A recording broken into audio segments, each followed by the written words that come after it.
चलिए खबरों में आगे बढ़ते हैं। बात श्रद्धा मर्डर केस की। आफ्ताब के नार्को टेस्ट से बड़ा खुलासा हुआ है। सूत्रों के मुताबिक आफ्ताब ने नार्को टेस्ट में बताया कि उसने चाइनीज चॉपर से श्रद्धा के शव के टुकड़े किए थे।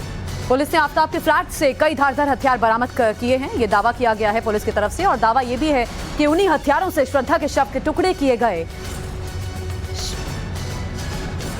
और हत्या में शामिल चॉपर कहां से खरीदा गया, इस्तेमाल किया गया चॉपर कहां से खरीदा गया, इसकी जांच की जा रही है। साथ ही पुलिस ये भी जांच कर रही है कि क्या यह हथियार 18 मई के पहले तो नहीं खरीदा गया था, यानी कि कहीं पहले से ही तो साजिश नहीं रच ली गई थी।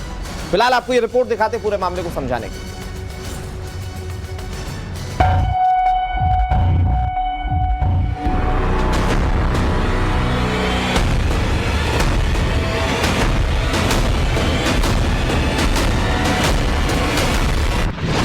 श्रद्धा मर्डर केस में सनसनीखेज खुलासा।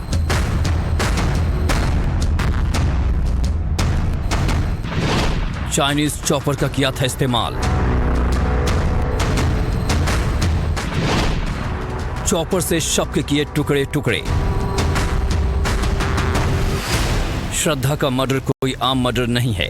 कातिल जितना चालाक और शातिर है, उसका प्लान उससे कहीं ज्यादा डेंजरस और खौफनाक।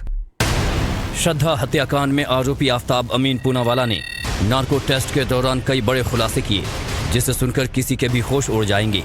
नार्को टेस्ट के दौरान जब आफ्ताब को बेहोशी की सुई लगाई गई तो उसका शातिर दिमाग खुद ब खुद जाल में फंस गया और वो अपने गुनाहों का एक एक राज का चिट्ठा खोलने लगा। नार्को टेस्ट में आफ्ताब से सवाल जवाब किए गए कि किस हथियार से शव के टुकड़े किए और कहां फेंकी। उसने जवाब दिया, आरी से किया। गुरुग्राम के झाड़ी में शव के टुकड़े फेंके। सवाल, शव के कितने टुकड़े किए? जवाब, 35 टुकड़े। सिर को कहां फेंका? जवाब, महरौली के जंगल में फेंका। श्रद्धा के फोन को कहां फेंका? जवाब, मुंबई में समुद्र में फेंक दिया था। कातिल आफ्ताब से सवालों की लिस्ट काफी लंबी है। जांच टीम कड़ी दर कड़ी इस सारे सवालों के जरिए आफ्ताब के दिमाग से सच उगलवाने में कामयाब रही है। वहीं नार्को टेस्ट में आफ्ताब ने एक और चौंकाने वाला खुलासा किया। उसने बताया कि श्रद्धा के शव को टुकड़े टुकड़े करने के लिए चाइनीज चॉपर का इस्तेमाल किया था। जल्लाद आफ्ताब ने बताया कि उसने श्रद्धा के मोबाइल को मुंबई के समंदर में फेंका था, जो अभी तक दिल्ली पुलिस बरामद नहीं कर पाई है। आफ्ताब पूनावाला ने पॉलीग्राफ और नार्को टेस्ट दोनों में ही अपना जुर्म कबूल कर लिया है। हालांकि वो हत्या की किसी साजिश से इनकार कर रहा है। आफ्ताब का कहना है कि उसने गुस्से में इस वारदात को अंजाम दिया, लेकिन जितनी सफाई के साथ सबूतों को मिटाने की कोशिश की गई, उसे देखकर ऐसा नहीं लगता है कि आफ्ताब ने गुस्से में श्रद्धा की हत्या की। आफ्ताब से पूछताछ का दौर खत्म हो चुका है। पॉलीग्राफ और नार्को टेस्ट में आरोपी ने करीब करीब एक ही जैसा जवाब दिया। दिल्ली पुलिस का कहना है कि आफ्ताब का पोस्ट नार्को टेस्ट भी पूरी तरह से सफल रहा। अब दिल्ली पुलिस जल्द से जल्द कोर्ट में चार्जशीट दाखिल करेगी।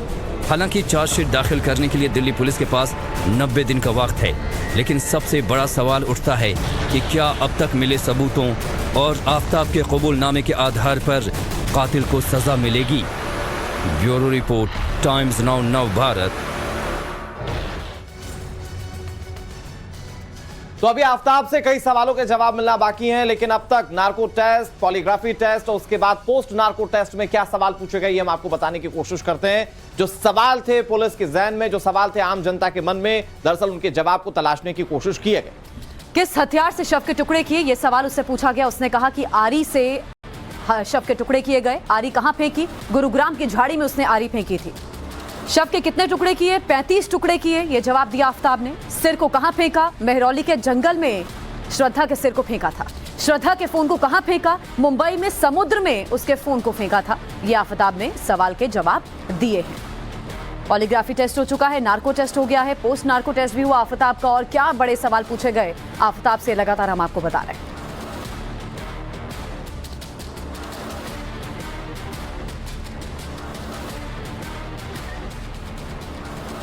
कई सारे सवाल थे और उन सवालों के जवाब आफ्ताब ने दिए हैं, लेकिन वो कितने ऑथेंटिक हैं इसको लेकर अभी भी कुछ ना कुछ शक शुबा जरूर रह जाती है, क्योंकि आफ्ताब बेहद शातिर है और वो जानता है कि कैसे इन तमाम परिस्थितियों को डील करना है। लिहाजा पुलिस हर एक चीज को बहुत ज्यादा पुख्ता तौर पर अपनी जांच में शामिल कर रही है और इसीलिए आगे बढ़ रही है। अनुज हमारे सहयोगी ज्यादा जानकारी के साथ जुड़े हुए हैं। अनुज, इस मामले में क्योंकि पहले कहा जा रहा था पॉलीग्राफी टेस्ट में सच सामने आ जाएगा, फिर नार्को टेस्ट का आधार बनाया गया, फिर उसके बाद पोस्ट नार्को टेस्ट हो चुका है, पुलिस की थ्योरी कहां जा रही है? अब पुलिस किस दिशा में जांच करेगी? क्या कुछ ऐसा पुख्ता मिल पाया इस पूछताछ के बाद जो ये बता पाए कि ये जो पूरी थ्योरी है पुलिस की वो कितनी डिसाइसिव है?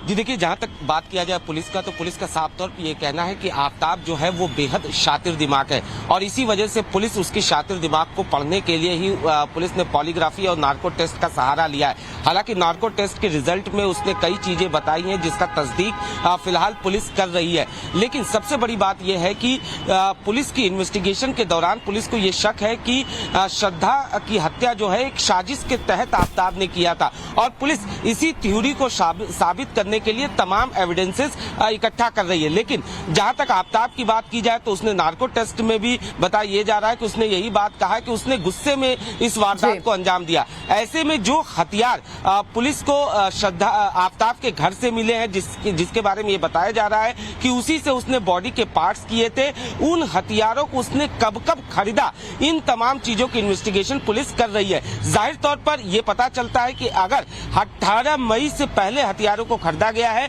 तो निश्चित तौर पर यह बात साफ हो जाएगी कि कहीं न कहीं आफ्ताब जो है वो झूठ बोल रहा है और इस हत्या की साजिश स्क्रिप्ट जो है उसने पहले ही तैयार कर रखी थी। हालांकि पुलिस के पास जहां तक एविडेंसेस की बात किया जाए तो कुछ एविडेंसेस जरूर हाथ लगे हैं। अब उस एविडेंसेस के आधार पर पुलिस आगे की अपनी इन्वेस्टिगेशन बढ़ा रही है। जी ठीक है।